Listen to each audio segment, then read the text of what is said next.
వైసీపీలో అనేక్యతను సృష్టించేందుకు Telugu Desam party mayor ఎన్నికలు తీసుకువచ్చిందని కడప మాజీ మేయర్ కె సురేష్ బాబు ఆరోపించారు. మేయర్ పదవి నుంచి తొలగించేందుకు చేసిన అవినీతి ఆరోపణలను నిరూపించమని అడుగుతూ ఉంటే పలకడం లేదంటూ సురేష్ బాబు మండిపడ్డారు. గత ఎన్నికల్లో వైసీపీ అక్రమాలకు పాల్పడిందంటూ చేసిన ఆరోపణలపై తీవ్రస్థాయిలో ధ్వజమెత్తారు.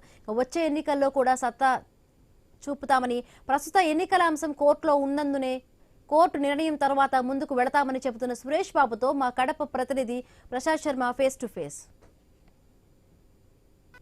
కడప మేయర్ ఎన్నికలకు సంబంధించి ప్రభుత్వం ఈ ఎలక్షన్ కమిషన్ ఒక నోటిఫికేషన్ జారీ చేసింది. ఈ నెల 11 ఎన్నికలు జరిగేందుకు మొత్తం యంత్రాంగం ఒక పక్క ప్రక్రియ మొదలుపెడుతుంది. అయితే ఇదైతే ఎలక్షన్ కమిషన్ ఇచ్చినటువంటి నోటిఫికేషన్ మీద అయితే మేయర్ సురేష్ బాబు ఇప్పటికే కోర్టుకు వెళ్ళారు. తను గతంలో కోర్టుకు వెళ్ళినటువంటి అంశం ఇంకా పెండింగ్లో ఉండగానే మళ్ళీ ఎన్నికల కమిషన్ ఎలా నోటిఫికేషన్ ఇస్తున్నట్టు ఆయన కోర్టు వెళ్ళారు. సార్ చెప్పండి, మొత్తానికి వ్యవహారాన్ని ఎలా చూడాలి? అసలు మేయర్ ఎన్నిక వ్యవహారాన్ని ఎలా చూడాలి? నా మీద అభియోగం మోపింది అవినీతి కాదు, ఆరోపణ. పదే పదే మీరు అవినీతి మాట్లాడడం అనేది తన తప్పు. ఆరోపణని నిరూపించాలి. వాళ్ళు ఏమనేశారు, నా కొడుకు కాంట్రాక్టర్గా ఉన్నాడు కాబట్టి దాంట్లో కాజు ఉంది కాబట్టి మేము అతని అనర్హుగా చేస్తున్నామని చెప్పారు. దీంట్లో అధికారులు చేసిన తప్పుకు నేను ఎట్లా బాధ్యునైతాను? కేవలం 30 లక్షల వర్కులు మా వార్డు చేశాడని అభియోగం మోపినారు.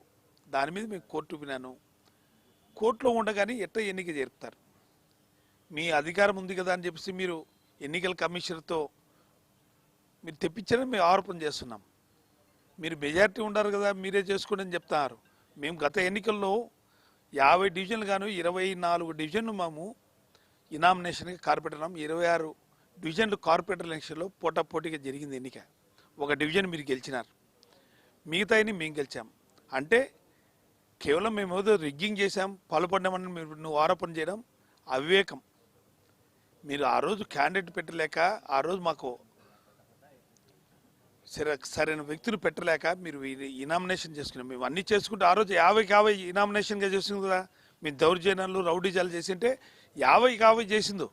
మేము కేవలం 24 చేసామంటే ప్రజల అభిప్రాయం ప్రకారం మేము నడుచుకున్నాం, మేము పెట్టినాం, ఎన్నికైనాం. ఈరోజు ఎన్నికలు వస్తున్నాయి, 50 డివిజన్లో మేము పోటీ చేస్తాం, మీరు పోటీ చేయండి. ప్రజల తీర్పును మేము స్థితిగా వహిస్తాం.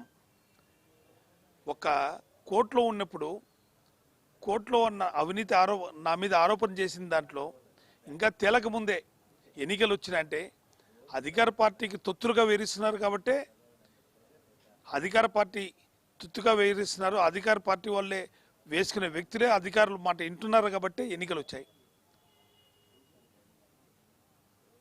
కేవలం ఎన్నికలు తేవాలి, మా పార్టీలో చిచ్చు తేవాలి, మా పార్టీ మీద అభిమానం ఉంది కాదు. మా కార్పొరేటర్లు ఎవరు చెల్లె కరెక్ట్గా మాలో కోరికలు ఉంటాయి, కొంతమంది నిలబడాలని. అందరికీ నచ్చ చెప్పి సీనియర్లు ఎవరో మేము చేసి మా వైఎస్ఆర్సీపీ కార్పొరేటర్ని మేము ఎన్నుకుంటాం. కేవలం 3.5 పదవీ కాలం ఉన్నటువంటి దానికి ఎన్నికలు జరపడం అనే అంశము ఎంతవరకు ప్రజలు ఎట్లా అర్థం చేసుకోవాలి దీన్ని? అంటే ప్రజలందరూ గమనించాలి. గడిచిన 16 నెలల్లో దౌర్జన్యాలు, రౌడీజాలు, అక్రమ కేసులు మా మీద బనాయిస్తూ వైఎస్ఆర్సీపీ మీద సునకానందం పొందుతున్నారు తెలుగుదేశం పార్టీ నాయకులు. ఏ ఒక్క కేసులో కూడా ఫాల్స్ లేకున్నా కానీ అందరినీ మా మీద, ప్రతి ఒక్క చిన్న కార్యకర్త నుంచి పెద్ద కార్యకర్త వరకు కూడా ప్రతి ఒక్కరిని మీద కేసులు పెడుతూ కొన్ని వేల కేసులు ఇప్పటికి ఈ రోజుకి 16 నెలలు.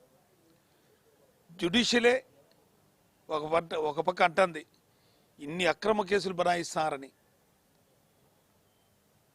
ప్రభుత్వం మీద. మీ ప్రభుత్వం వచ్చినప్పటి నుంచి కానీ అభివృద్ధి చూడడం లేదు. వైఎస్ఆర్సీపీ శ్రేణుల మీద ఎలా కేసులు పెట్టాలి, ఎలా నిర్బంధించాలి, ఎలా వాళ్ళని భయభ్రాంతులు చేయాలని ఇప్పటి నుంచే ప్లాన్ చేసి ఎన్నికలు మీరు చేస్తున్నారు. అదే జిల్లా పరిషత్ చైర్మన్ అమర్నాథ్ రెడ్డి రాజీనామా చేసినప్పుడు 9 నెలలు ఎన్నికలు తెప్పలేదే. 9 నెలల వరకు అప్పుడే వచ్చినాయి ఎన్నికలయ్యి.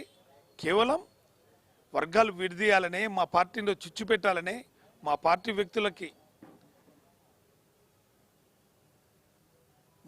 వ్యక్తుల్ని భయభ్రాంతులు చేసి వర్గాలు చేసి అందరినీ భయభ్రాంతులు చేసి ఈ వర్గాలు తిరిగితే మా పార్టీలోకి వస్తారని భయప్రాంతులు చేస్తున్నాం.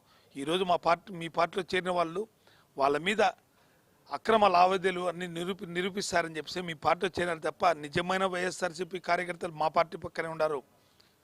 ఒక్కరు కూడా మా కార్పొరేటర్లు చేయలేదు. అంతే ఇంతో విభేదాలు ఒక్కలు ఉన్నాయి. ఎవరైనా కావాలని కోరుకున్నా కానీ నచ్చ చెప్పి సీనియారిటీలు ఉన్నారు, సీనియర్ వ్యక్తులు ఉన్నారు, అందరికీ కోరిక ఉంటుంది. మేయర్గా 3 నెలలు ఉంది, నాకు ఛాన్స్ వస్తుంది, నేను బీసీని కావాలని ప్రతి ఒక్కరికి కోరుకుంటుంది. కోరిక లేని వాళ్ళు ఎవరు ఉండరు. దాంట్లో సీనియారిటీ వాళ్ళని చూసి ఎన్నిక చేస్తామని చెప్పి మేము తెలియజేసుకుంటున్నాం. కోర్టు పరిధిలో ఉంది. దీని ఏ రకమైన మీ రకంగా మీకు అనుకూలంగా వస్తుంది అనుకుంటున్నారు? అయ్యా, మాకు జ్యుడిషియల్ మీద నమ్మకం ఉంది.